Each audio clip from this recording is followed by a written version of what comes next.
The CNN debate debacle should have everyone questioning the integrity of a news outlet that bills itself as, quote, the most trusted name in news. Numerous Democratic operatives were able to infiltrate last night's event.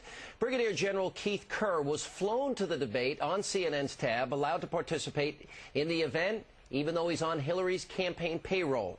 Now, the young lady that you're looking at here is seen on her YouTube profile wearing a John Edwards for President shirt. A little research could have uncovered that little gem. This man, billed as a log cabin Republican, is a sheep in wolf's clothing. Basic vetting revealed he's actually a Barack Obama supporter. So, last but not least, this questioner is a prominent member of the United Steelworkers Union that endorses John Edwards. We continue now with former House Majority Leader Tom DeLay, former Tennessee Congressman Harold Ford Jr. All right, Congressman DeLay, I didn't want to interrupt you last segment. Go ahead. Well, Sean, what I was about to say is CNN should have tied each one of the candidates to a post and let Code Pink come in and beat them with sticks. That's what this whole debate was about, and what I've been talking about for over a year now. We have people in the national media that are coordinating with the Democrats and Democrat campaigns, either directly or indirectly, and you saw it in evidence last night. That's what this was about. Let me ask this question. Congressman, it has been duly noted that you have been on record saying that there's a strong likelihood in your mind you think Hillary Clinton is going to be the next president of this country. Well, but when we look at all these Republican candidates, putting aside the nuanced differences, putting aside conservative positions they had when they were either governors or mayors, on taxes, they want to cut them, Hillary will raise them. Hillary nationalized health care. They want free market solutions. They want to win in Iraq. She wants retreat. They're tougher on borders. They're tougher on the war on terror.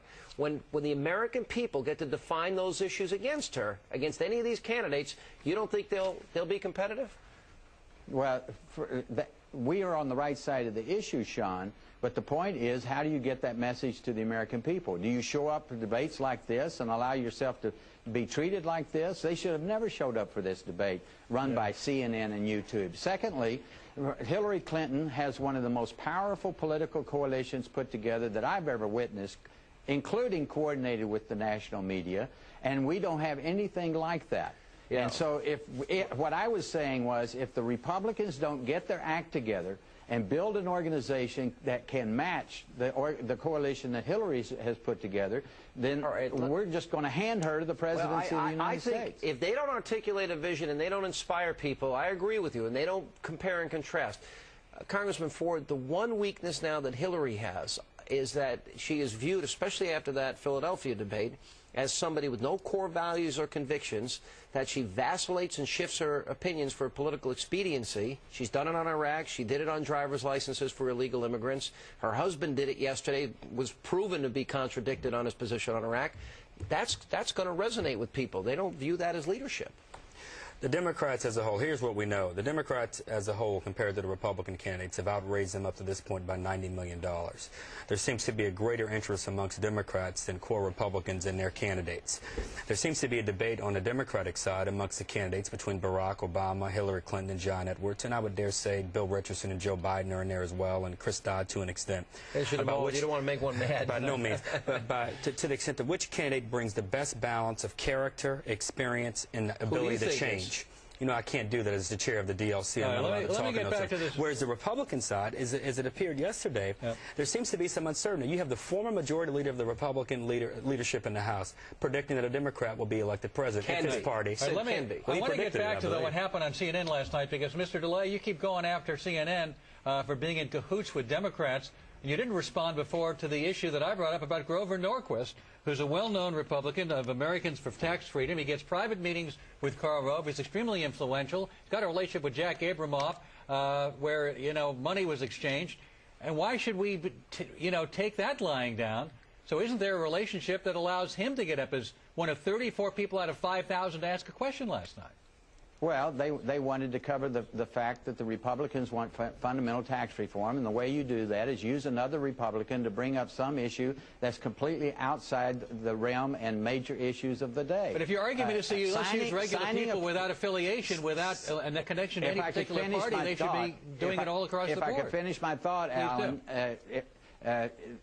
using a pledge that you won't raise taxes it covers up the fundamental issues. That's what I was talking about. They so orchestrated this thing so that the Republican candidates could not talk to their Republican Party about issues that are important to the people in the Republican Party. They covered up the whole thing. Well, as Harold Ford was pointing out, the very issues that you decry because you don't want to talk about it, whether it's gays or guns or religion, the very things that Republicans have for years used to raise money. These are the very issues you've used, the gay issue, whether it's the gun issue. That's what you've used in what you've sent out to get people to give money to Republicans. Why shouldn't that be fodder for the debate? Well, gun control is a good issue to talk about, and so is immigration. But look at the way they ask the questions. That's not what I'm talking about here. They don't even know enough about the Republican Party and what the conservatives of this country want to hear about to put on a debate that allows those candidates to talk about the issues that are important to us. You're laughing, Harold. And that's an outrage.